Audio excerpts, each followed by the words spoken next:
I'm JJ Heller, and this is Instrumental, a show about the big and small moments that shape our lives. In every episode, my guest and I start near the end of their story and work our way back to the beginning.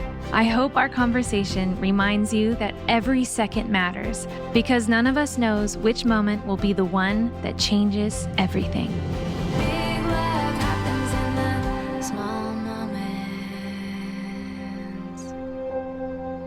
Welcome, friends. I am here with my husband, Dave. That's me. Hi, Dave. Hi, JJ. Friends, you are in for an amazing story. Our guest this week is Mitch Dane. He's a music producer from Nashville.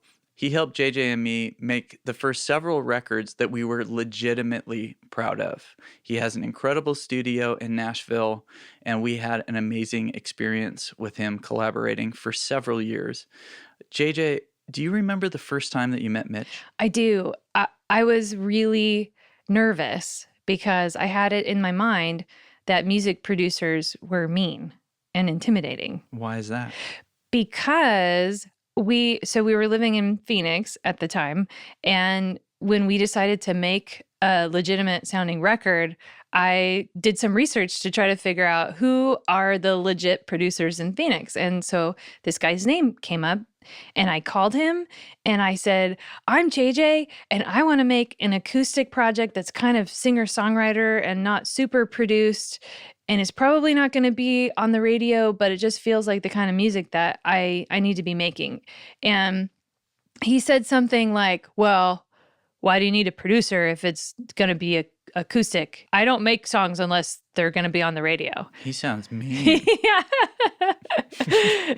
I remember just kind of like stuttering my way through that conversation, and I hung up just feeling really misunderstood. And this is back before I realized you should not be doing the business phone calls. Like you had a conversation with this guy and we're like intimidated and like, I don't feel good. Yeah, I was like, he hurt my feelings.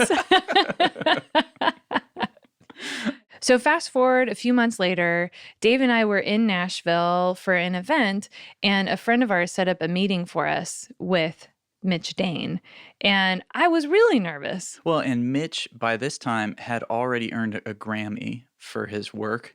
I remember having the feeling that, like, if this guy from Phoenix was really intimidating, then the guy who won a Grammy has to be even worse. Yeah.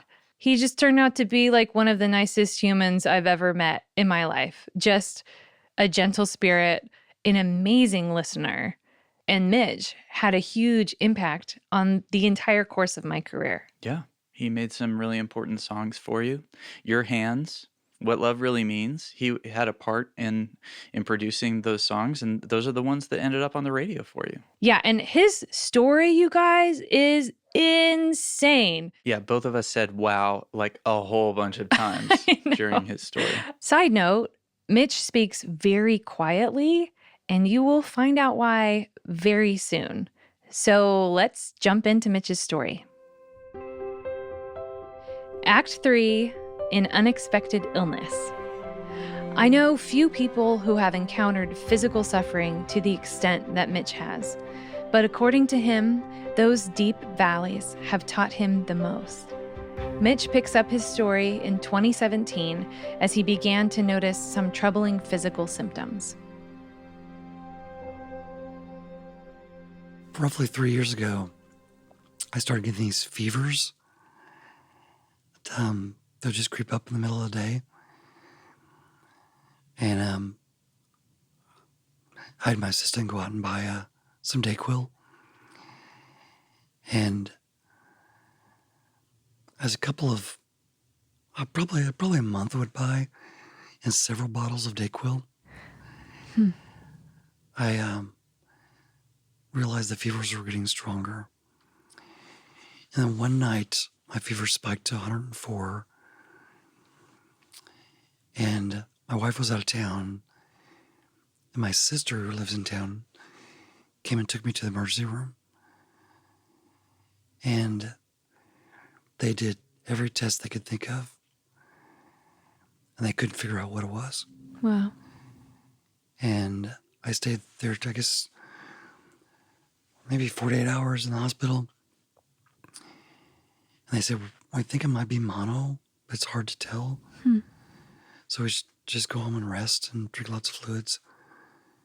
Besides Dayquil. And I went home and it's probably a week later. I was with my wife on the couch. We get a call, and it's Vanderbilt's infectious disease department. And this doctor, I put her on speakerphone, and she said, we found out what you have. You have this disease called histoplasmosis. And we need you to go to the emergency room right now. Plan on being here about 2 weeks. Whoa. And we'll fill you in when you get here. Wow. So I went there with the hospital. They told me that histoplasmosis, it's also known as spelunker's cough, which people who spend a lot of time in caves end up getting this cough, and that, which is weird because I didn't have a cough at the time. But it's caused by, this is so funny and embarrassing to say this, but it's caused by inhaling bat or bird droppings. Oh. And the fungus that's in those droppings get in your lungs, and they can get infected.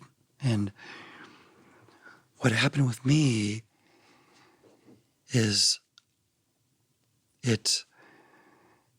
call it disseminated, so it got through my blood system. Whoa. Sometimes it attaches itself to an organ or a limb, and they'll end up having to take an eye out or an arm.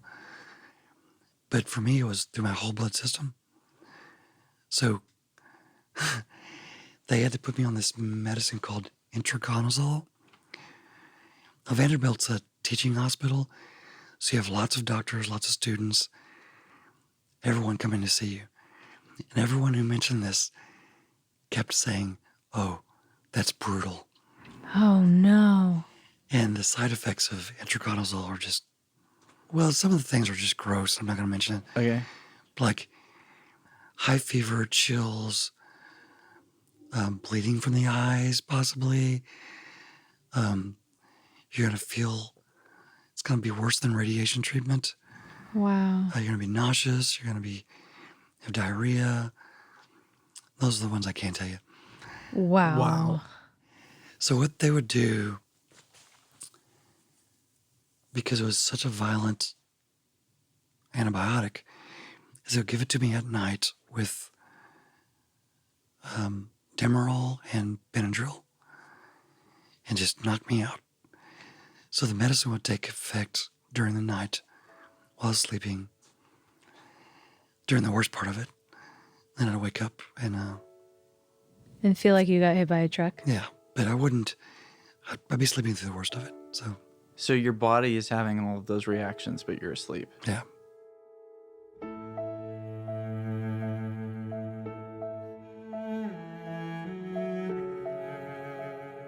I was there for 2 weeks.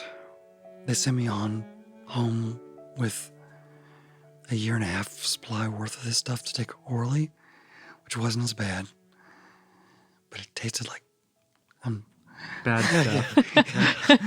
Sorry, I almost said that FCC. But laying there in bed, I intentionally didn't watch any TV.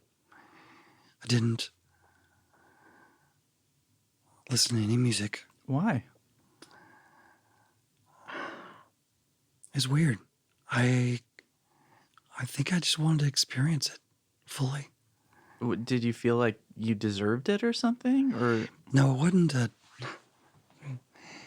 wasn't a guilt thing. It wasn't a shame thing. It was like, I believe in God, and I believe that He's ultimately sovereign, which means that I don't have to figure out the reason why I'm there, but for some reason He has me there. So I might as well experience him in that moment.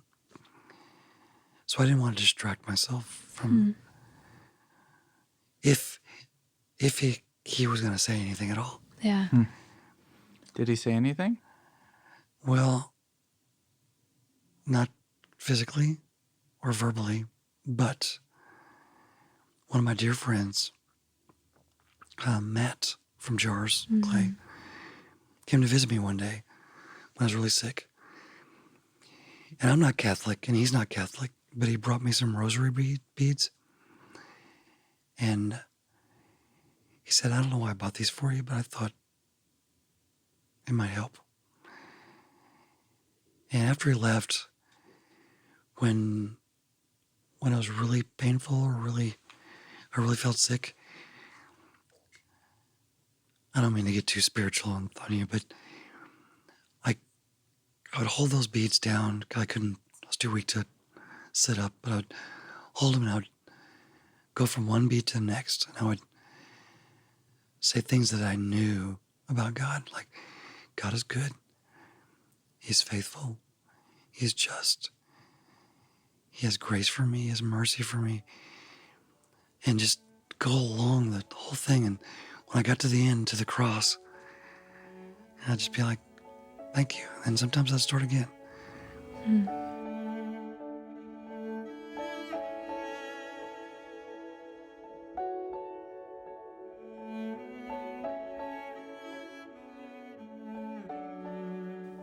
So what I came out of that is this incredible trust in God.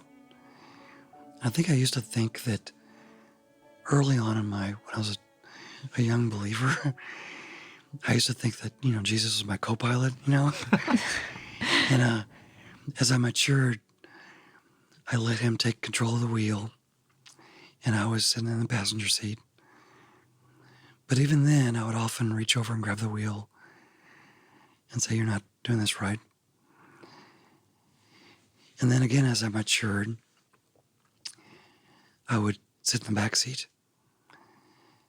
But even there, we become backseat drivers, and we're constantly telling Jesus what we need. Take a left here. Yeah. You missed it. No, turn around. I think this scenario, this experience that God gifted me with in the hospital kind of put me in a place where I feel like I'm a baby in a car seat, faced the opposite way. Yeah. And all I know is that I love and trust this guy. Whoever's driving, I'm all in. And I know that God would never do this, but I feel like he could dangle my car seat over a cliff. And if I'm looking at his face, it doesn't matter what kind of peril's beneath me. So it's, in a sense, I don't want to jinx this. In a sense, I feel almost like I'm invincible. And I don't want to challenge God in that at all or test him. But I'm incredibly thankful for this perspective because, right now the coronavirus is scaring a lot of people, and I'm not so scared. Or when things get thin financially, it's like, we'll get through this. Yeah. Do you feel like your accident when you were younger has informed your perspective now at all? I think my perspective now has changed how I view my accident. When I look back, I used to think, it was just a horrible thing that happened, and God used a horrible thing for good. But gosh, I trust God so much now that even if he did that on purpose to me, I don't care. The outcome's the same. If you're brave enough to take that view, then every tragedy that comes in your life, it's possible to view it as the greatest gift from the Lord that can happen if you trust him. I know that's hard to say, and it's hard to hear sometimes, especially when you're in the midst of it. And I would never tell a grieving mother would never tell anyone who's going through the worst of it that God wants this for you. Absolutely not. Because God is grieving with you at that time. But this may be my own perspective and my own ideology of how I view God, so don't take this upon yourself. But I do believe my joy stems from the most painful times of my life. Maybe that was the biggest gift that could ever happen to me. It totally and certainly changed the trajectory of my life. And I can't deny that. If my accident when I was 14 didn't happen, I wouldn't be doing what I'm doing now. I love what I'm doing now.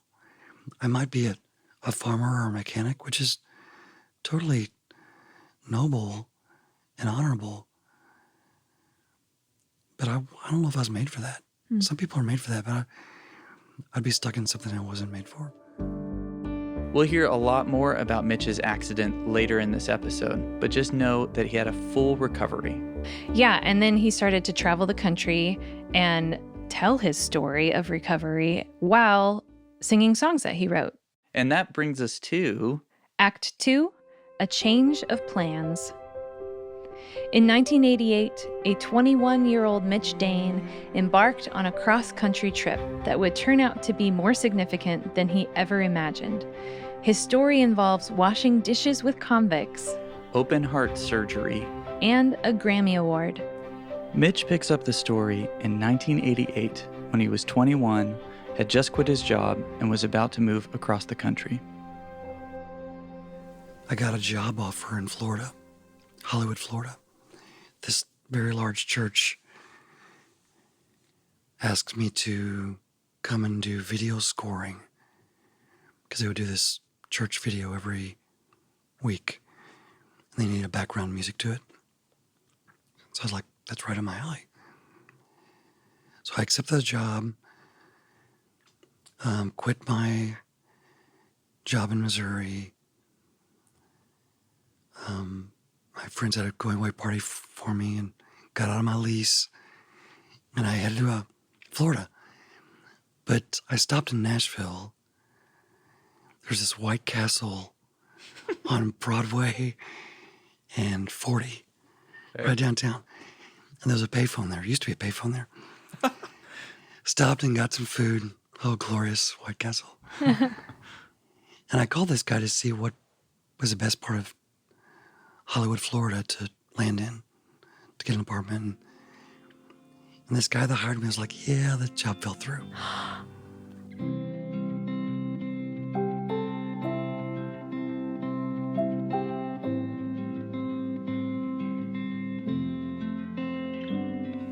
So I had all my gear, my life's possessions in this van. What?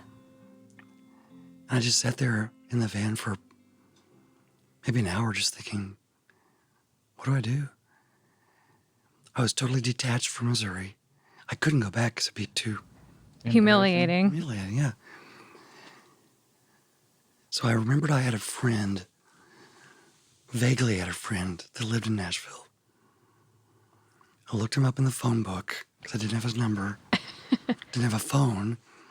It's before cell phones. And asked if I could sleep on his couch for a while. And he graciously let me sleep on his couch for maybe 2 or 3 months until I got a job and got an apartment and washed dishes at an O'Charlie's with a bunch of daytime convicts that got work releases to come wash dishes. Wow. So it was me and a team of convicts. It's pretty awesome. Heard a lot of stories. Oh, bad. It made me, the economy of comparison made me not feel so bad about myself. For the next several years, Mitch established himself in Nashville. He kept playing shows, but he also began to develop the skill set as a producer, making records for other people. He married a wonderful woman named Jeannie, and a few years later, in 1995, they had their first baby. A beautiful little girl named Peyton. Mitch picks up the story just hours after Peyton was born. I had this gig in Colorado. Peyton came like 2 days before my Colorado gig. It's like perfect. So No. I took the gig No. and we had a baby. We brought her home. Bye, Jeannie. Bye, Peyton. I drove with my band out to Colorado. And as soon as I get there, I get a phone call from one of Jeannie's friends from college.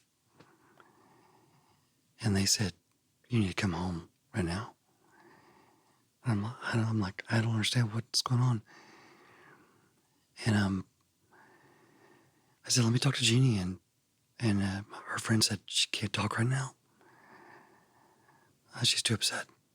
And what I found out was that Peyton was born with 3 pretty rare heart defects. And this was like day 3. She wasn't eating and she wasn't getting enough oxygen. And my wife had taken her to her doctor and she saw that her fingernails were blue and said, take her to Vanderbilt right now, to the emergency room. She was a little bit too sick to operate on, so they had to pump her full of vitamins and oxygen, try to get her healthy enough to do surgery. My promoter of my show was kind enough to drive me to the airport, comp my ticket. I left my band there, and they kind of did a show for me, and I still got paid. Got home in time for the surgery. You know, it was hours and hours and days just waiting to see if she's going to have brain damage, see if she's going to live. How old was she when she had her first surgery? 6 days old. Wow. It's still kind of a mystery to me how it all works, how the doctors knew what to do. And we're so grateful we're in Nashville, where Vanderbilt is. Right. Probably the top hospital for infant heart surgery. Wow. Wow. I think the scariest part was the waiting. You know, you pray and you have friends visit you and try to make sense of it all. But then once you're out of the hospital and you see the joy in her eyes and the flailing arms like any baby, and like she had no clue she was different. Huh. And so that gives a lot of hope to Yeah. think maybe she might have a normal life. As of today, she's 24. She plays fiddle in a couple of different bands. She works at the Grand Ole Opry, and she loves seeing bands every night, and she's really funny. She loves people. She loves to laugh. And I'm excited to see what happens with her life. As Peyton began to grow up, Mitch started to prioritize working in the studio so that he could be home with his family more. Yeah, I know what that's like. He started making lots of records and developing relationships, and he made friends with a bunch of the members of one of my favorite bands from high school. Yeah, I love them too. And I actually learned guitar basically playing a bunch of their songs. That's so fun. Let's hear from Mitch. I slowly started building a portfolio, asking people to let me produce a record, and slowly going off the road. And as my road time decreased, my production time increased. And I would say by 98, I was full-time producing. The process was so enjoyable for me. It was scratching a creative itch that I didn't feel on the road behind a microphone, but being behind a console running a tape machine, helping guide the song and where it should go, how it should speak. It was really, really fun for me. Jars of Clay did the record called The 11th Hour. We kind of worked together on that record with Vance Powell, who was the other engineer. That record ended up winning a Grammy. I can't say enough how thankful I am for that experience, because it took a producer who fought for every gig to a producer who didn't have to fight as hard for every gig. I see even today I still have to fight. It's part of the job. But it put my name on the map, so to speak. We did, I think together with Jars of Clay, we did 7 records together. Wow. So every one, it was just kind of an exponential growth of my legitimacy as a engineer and producer. We did it together, and I'm very, very grateful. Did you travel with them at all? I did. They took me on as kind of an unofficial road pastor. And I traveled with them some on the tour bus.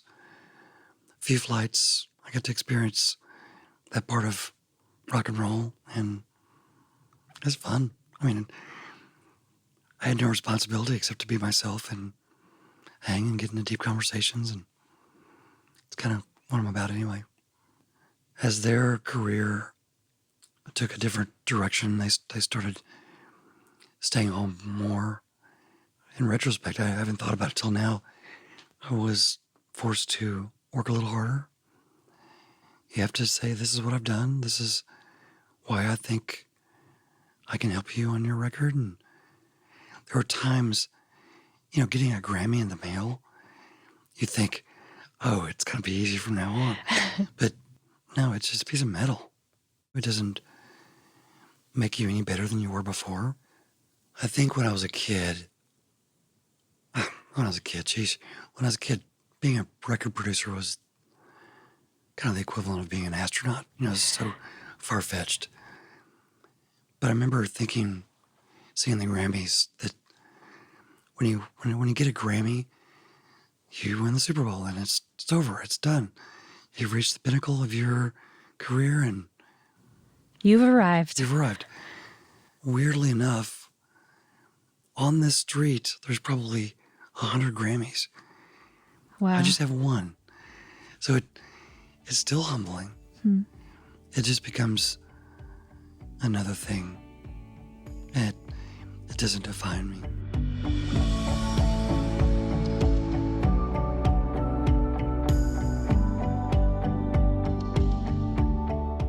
Do you feel like your definition of success has changed at all from when you were, say, like in your late teens, first starting out your career? Absolutely. 100%. When I first landed in Nashville and I was washing dishes, my definition of success was just to be able to work in the industry, doing something. I think in my mind, I pictured myself stapling sheet music together. that was a step up from washing dishes. Yes. I was like, I've made it. I'm in the music industry. But as my career developed, it became, how do I make a living doing this? That doesn't even matter anymore to me. It's just being happy, being able to take care of my family, not necessarily financially, but emotionally, spiritually. I can do that whether I work at McDonald's or I have 6 Grammys. Worst comes to worst, we get a trailer house and live in a park and roast hot dogs. It'd be so fun. We'd have such a blast. It's normal for producers to work into the wee small hours of the morning, but Mitch decided not to do that. Yeah, he really prioritized his family. Yeah, so he has a strict 9 to 5:30 schedule, so he can go home and have dinner with his family and spend the evening with them. I love that. Me too, and I think it's something that he's never regretted. This brings us to the final act, Act 1, the accident. Just a quick warning, this next segment has some fairly graphic descriptions of medical procedures. If that's something that makes you uncomfortable, you may want to sit out the end of this episode. But if you're still with us, get ready, because this story that you're about to hear is truly unforgettable. We were sitting there in the studio with Mitch, and he's right in front of me telling me the story, and I already knew how it was going to end. He lives, guys. Yeah, he lives. But I was still on the edge of my seat. Yeah, it's really amazing. The story begins in a small town in Missouri in 1982, and Mitch Dane is 14 years old. Let's hear from Mitch. I was raised in a very, very small town in Missouri. My parents were older, so I was kind of forced to be creative and forced to press through the boredom and find something to do. Did you have siblings? 3 older siblings, but when I was born, 2 of them were already moved out of the house. Wow. So we were spaced out quite a bit. How much older was the nearest sibling to you? 5 years. Okay. I love her to death, but she had her own friends and didn't really want to play with her little brother. And so you can only build so many tree houses and go-karts. I built electric motors and crystal radios, all kinds of things you can do with boredom and wire. We had a piano in our house, and my sister had a guitar under her bed. When she wasn't around, I'd get the guitar out and play it and play the piano. Eventually, my sister gave me that guitar. So I was picking out melodies and quote unquote writing, even at a young age, probably from 5 to 14 when my accident happened. And tell us what happened.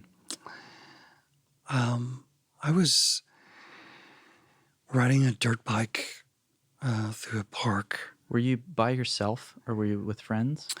A bunch of friends from my church youth group decided to go to this park to play tennis and volleyball and stuff.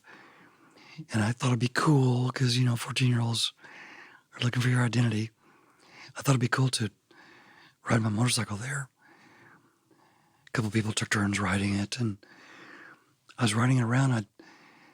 I went through this fence opening that was open.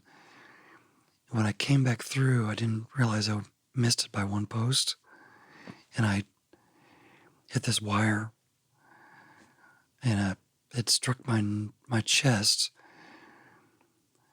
But as my body slid back because of the speed, it raked up against my throat, and strangely enough, it ended up severing my trachea and esophagus without breaking the skin to my neck. Wow. And of course, it knocked me off my bike. My friends came over running, and they knew something was wrong. They saw me trying to catch my breath. They thought I'd knocked the breath out of myself, but they didn't realize that because I severed those things, I was choking on my own blood. Ugh. And they tried to pick me up. When they set me up, the weight of my lungs and my stomach dropped my lungs and my stomach. And of course, at that time, blood just gushed out of my nose and mouth.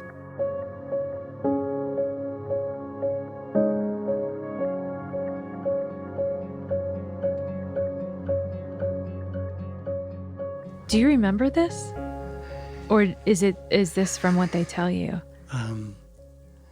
Mostly what they tell me, but if I let myself think about it, I remember struggling to breathe and them.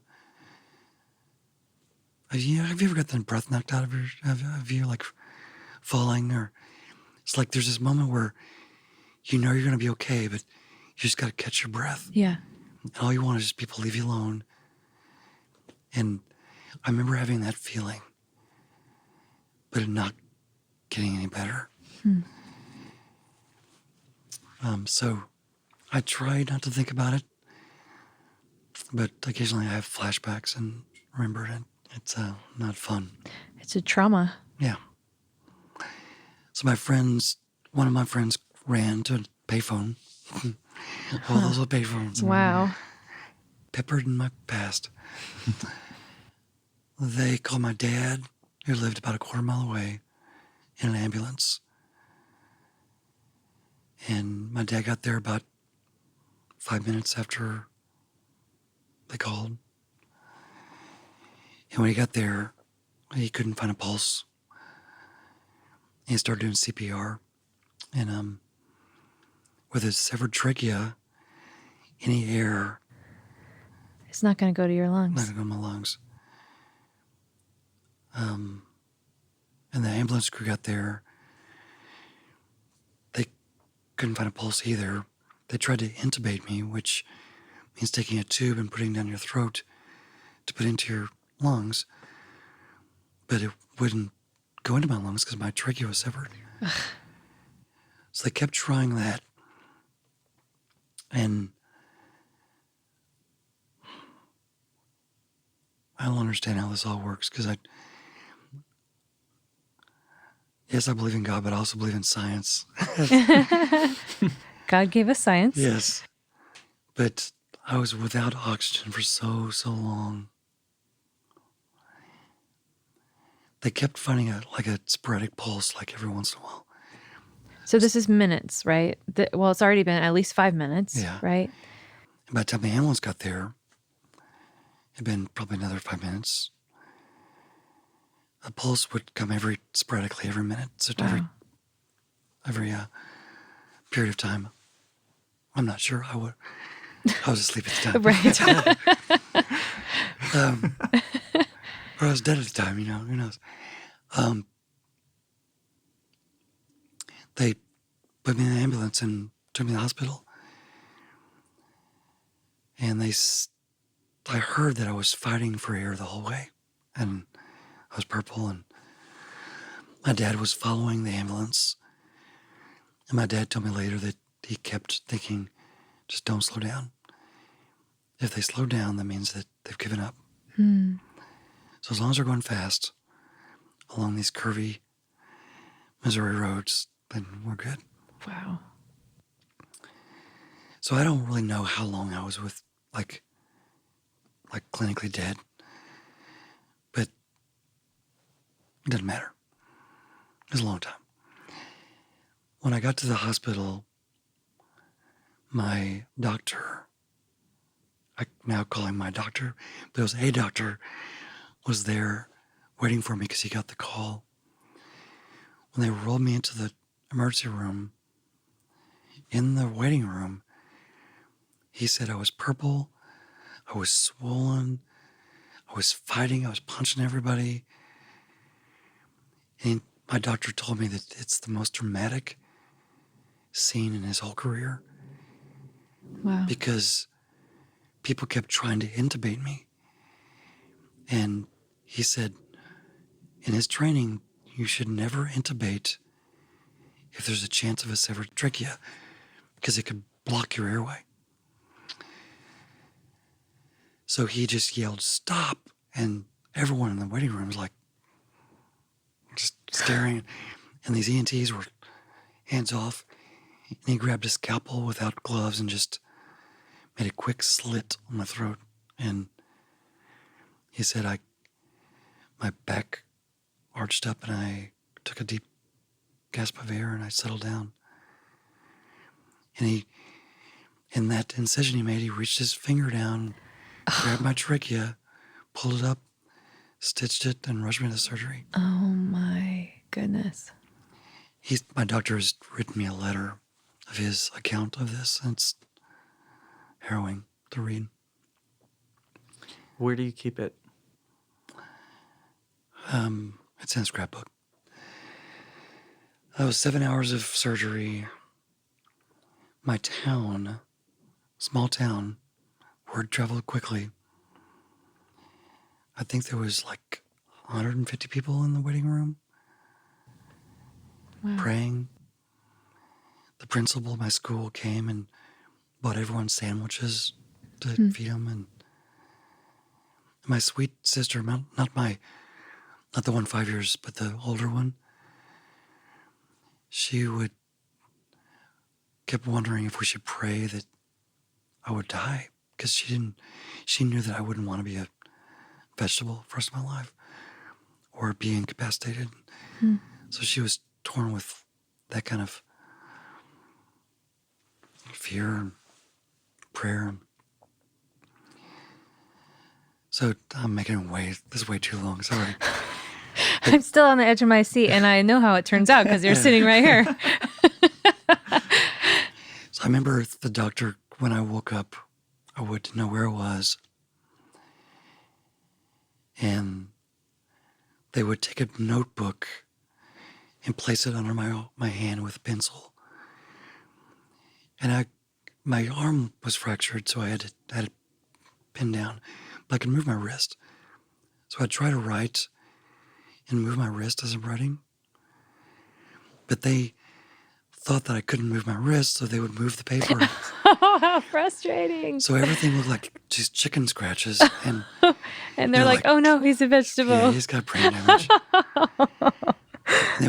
I was so weak and sick that they would stick pins in my toes to see if I had any reaction. I didn't have any reaction. But So you remember them sticking pins in your... Oh, goodness. It wasn't like sticking them in my toes. Yeah. It was just like poking. Yeah. And it was, well, also,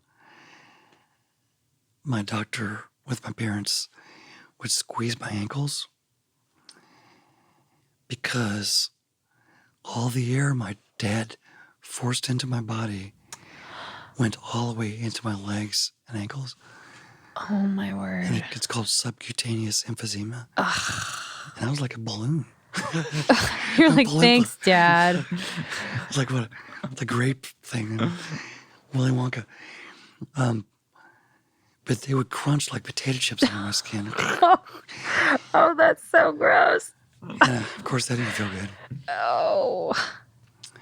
And so when you got out of surgery, what was the diagnosis? What did the doctor tell your parents? They didn't really know. They'd have to wait till I woke up to see how things were. They said they fixed as best they could what was wrong. They didn't know if my nerves to my vocal cords were severed or not. They were, but they didn't know that. And they still didn't know at the time if you would have brain damage, right, from... Lack of oxygen, yeah. It was probably a day or two later that my sister, the younger one, that's 5 years older than me, was in with me. I was trying to talk to her. I guess it's a sibling thing, but she could understand what I was trying to say. I had a trach tube, I had chest tubes, I had an NG tube, several other tubes. we won't talk about it. And so to speak was challenging because they put a thing called a stent in my trachea, so no air could come out of my mouth to even whisper. But she could read my lips, and she says, I think I know what he's saying. I think I understand him. So that was the first sign that I did not have brain damage. And I remember the joy of that communication. I was like, oh, finally a breakthrough.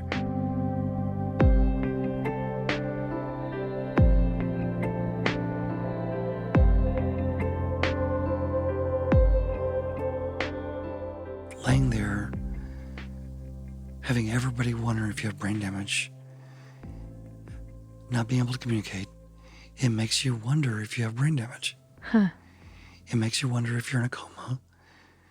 It makes you wonder if you're going to be a vegetable for the rest of your life. And this is what it's going to be like. I hear that, I remember hearing that people in comas can actually hear you. So like, is this what it's like? But once I made that, or she made that connection, It all changed. Hmm. All of a sudden, they started responding to me personally, not as a patient, but as Mitch. And They weren't talking about you in third person anymore. yeah, exactly. Ugh. So recovery was rough and rugged, and I couldn't speak at all for 2 years, How did you communicate? mostly through notes or whispering. But I came to the conclusion that the only two things that you have to say is I'm hungry and I have to go to the bathroom. Everything else is just, Superfluous. yeah. And what did the doctors say in terms of expectation for your vocal cords and being able to speak? They told me that my vocal cords nerves were severed and that I probably wouldn't speak again. But I probably was like 6 months after the accident. So one side of my vocal cords started growing back, my nerves. And I had a trach tube for about 5 years. And if I put my finger on the trach tube, I could push air through my mouth to make a noise. And it wasn't quite as good as what I have now, but I could be heard. Wow. So I had that for about 5 years. And they said nerves typically don't grow back after 4 years. In fact, they said they don't grow back after 4 or 5 years. And by typically, we mean never. Yeah. So they said, you're going to be stuck with this, with a trach tube, with the voice you have. Consider yourself lucky. To be alive. Yeah. And to be able to communicate, you know. But having a trach tube when you're older is one thing, but having a trach tube when you're a teenager, you know, I want to swim. Hmm.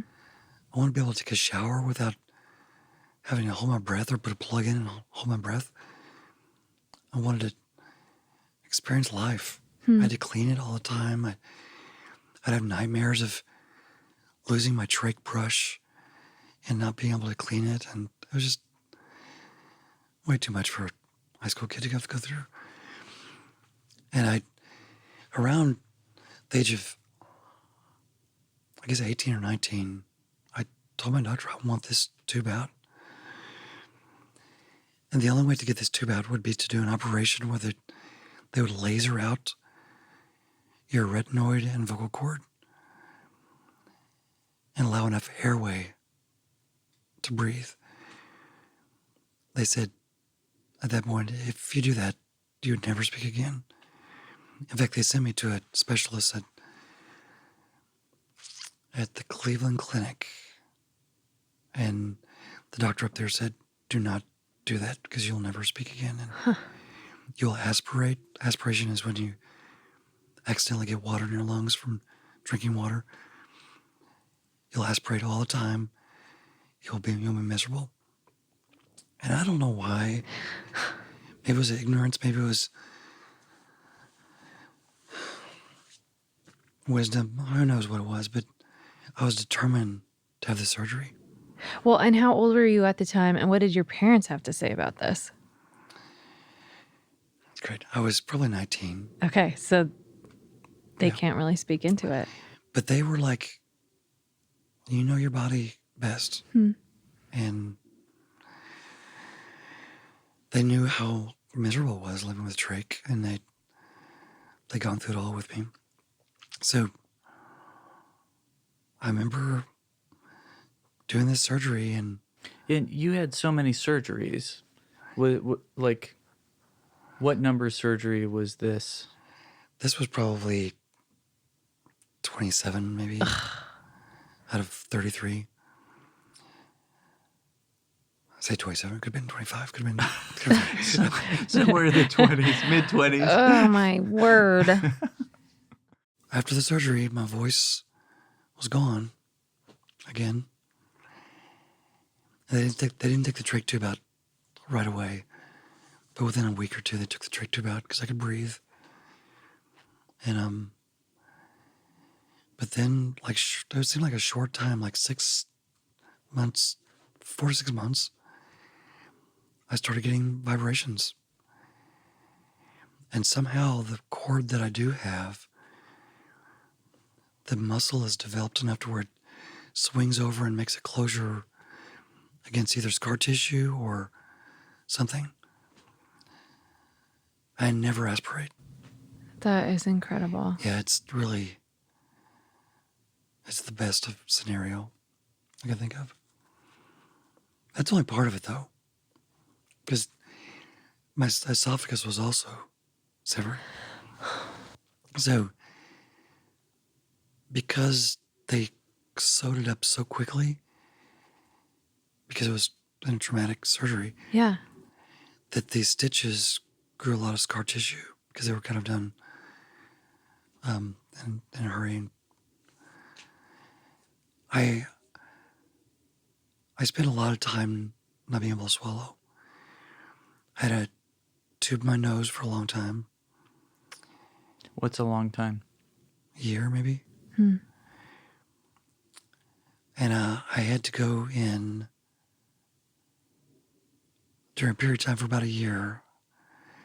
Every week I would go and have a surgery where they would dilate my esophagus, which would allow me to eat like cheese and crackers and soups until later in the week, and then it would just start closing up where I couldn't get anything. And I'd rely on the tube, my nose tube again. And that was a feeding tube, right? Yes, it went all the way into my stomach. Wow. During one of these, like after many, many months of this going on, my doctor felt like his goal was to break it open a little bit, to where it break open and develop new scar tissue with it being bigger. And when I woke up from surgery, yes, I could swallow things, but I got really sick really quickly. And they took me from outpatient surgery they put me in intensive care because my white blood count was so high. And they had to go in with another surgery to see what was wrong. I remember waking up from that surgery and my doctor saying, after all we've been through, I think I've killed you.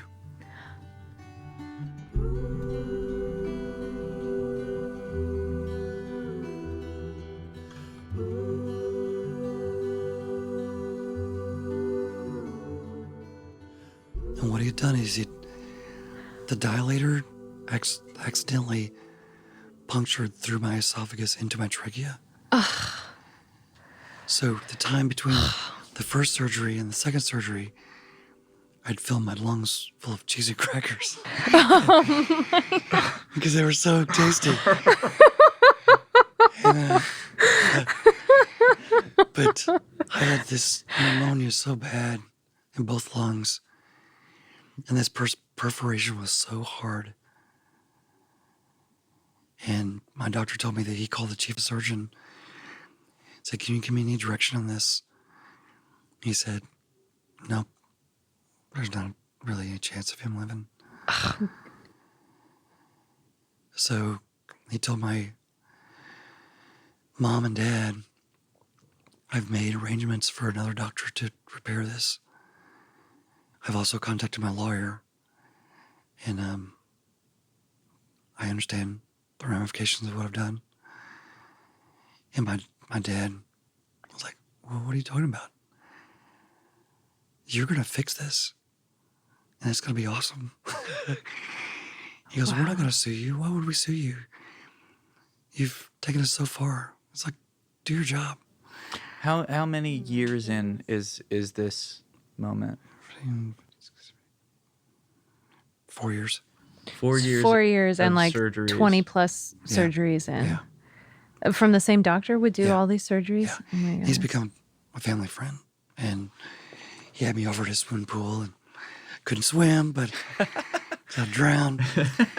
But he was really dear to us. He is still dear to us. So my doctor did this surgery. In the middle of the surgery, they needed a CAT scan, which this hospital didn't have, so they transferred me while I was under to the other hospital, where I woke up feeling really, really sick. This time I had even more tubes coming out of me or going into me. But he'd fixed it. He had fixed that fistula, that hole. But this time I had a gastrostomy tube, which is a tube going directly into my stomach. And that's how they're going to feed me for a while, because... Your esophagus needed to heal. Yeah, exactly. You're smart. Yeah, well. You should have been a doctor. Oh, really? Instead of a podcast. He gets too woozy. It wouldn't work out. That's true. Be like, well, I'm going to make my first incision. The doctor passed out. So I'm going to tell you something that I don't tell many people. Well, you're going to tell the world if you tell us. I'll at least tell 3 people. Okay. And I'm not even sure what I experienced, but one night I was really sick and I felt bad and I was scared. I was probably 17 at the time. No, I was 18. Okay. And I called the nurse, and I'd already had as much morphine as she could give me. She said, I can't give you any more. She had dark, kind of a shoulder-length hair, kind of a Roman nose, pretty but not gorgeous, you know. But she was so comforting to me, and she was like, she would touch my face and say, Mitch, you're going to be okay. You're going to be fine. And she comforted me as much as she could. And then she kissed me on the lips and said, I'll be praying for you. And it was so comforting in a beautiful way. The next morning, I was so curious, I asked who the nurse was on. And I described her to her, and no one knew who I was talking about. Wow. And I don't know if some estranged nurse found her way into my room, or Very affectionate. or if it was an angel. But that person, being, or whatever it was, comforted me in that moment of fear. I don't even believe in that kind of shit. So it's hard for me to even say that story without being a little bit embarrassed. But it was real.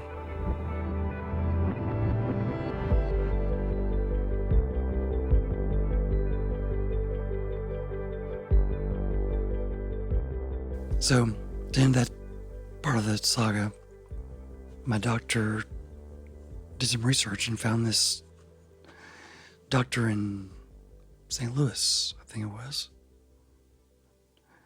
Barnes Hospital. Or maybe it was St. Jude, one of those hospitals up there.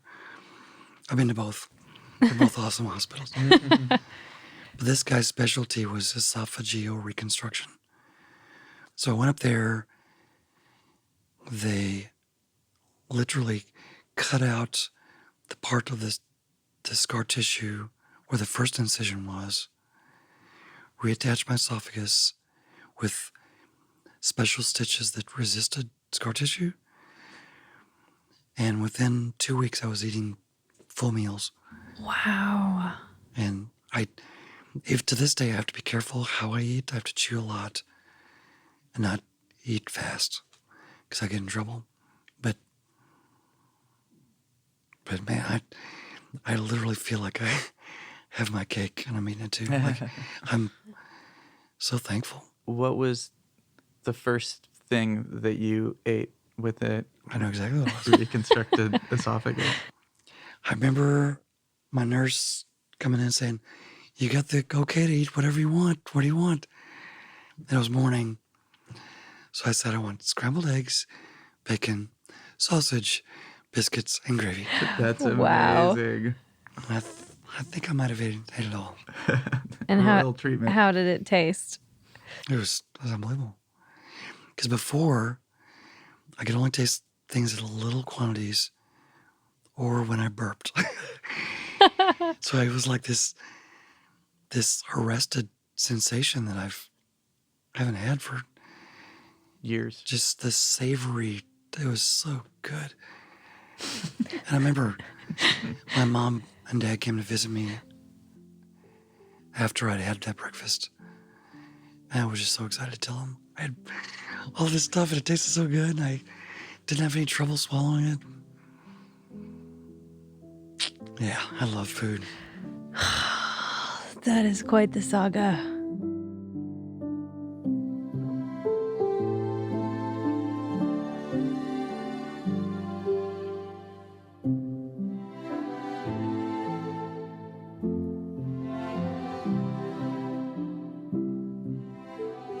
I was not a prolific writer. I was young, but I did have something to say. So poetically, it was not mature. But the message I had was there's hope for you. It doesn't matter what you've been through, there's hope. And faith is like a knife blade, and it's only as good as how good the sharpener is. And the sharpener actually cuts pieces of metal away. It's not a fun process for the blade, but it makes it sharp. For people of spirituality, there's not a question of doubt versus faith, because doubt is part of faith. And the doubt in my life of whether God exists or God loves me or God did this to me, for me, or had nothing to do with it, it's all part of my faith. And that's what makes it rich and believable and genuine. And it's I question people who try to go through a quote unquote Christian life and ignore the times that are hard or try to cover it with their goodness. If the gospel is real, Jesus has already taken care of the goodness.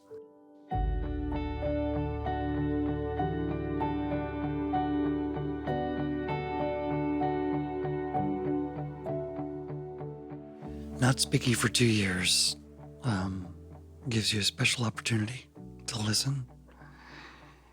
And not only listen to the sounds that the leaves make or that the tires make on the highway or that your watch makes when it's quiet, but you also get to listen to people's hearts and what they're trying to say and what's the message behind the words that they're trying to speak. And I remember countless times where I've been in a situation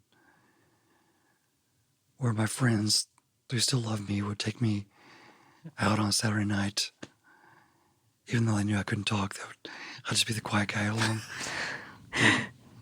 the bystander, you know. But I would witness these conversations, be like between a boyfriend and a girlfriend, and I'd be thinking, you're not hearing what she's saying, and she's not hearing what he's saying. So I just became really savvy with reading people, and which both of those things, hearing people and what they want to say, and hearing how sound works, gave me a unique perspective on producing and engineering. When I would think about my career before, I would always consider what's next for me. What's the next big record? What's the next whatever? And now it's kind of become who's next. It's become more about people. And I often pray, like, who's going to come through my door? And what kind of impact are they going to have on my life? And may I be as blessed to make an impact on their life somehow. So JJ, we're almost at the very end of this episode. Yeah, wow. It's time for the last segment. Okay, I'm ready. Let's rewind the tape.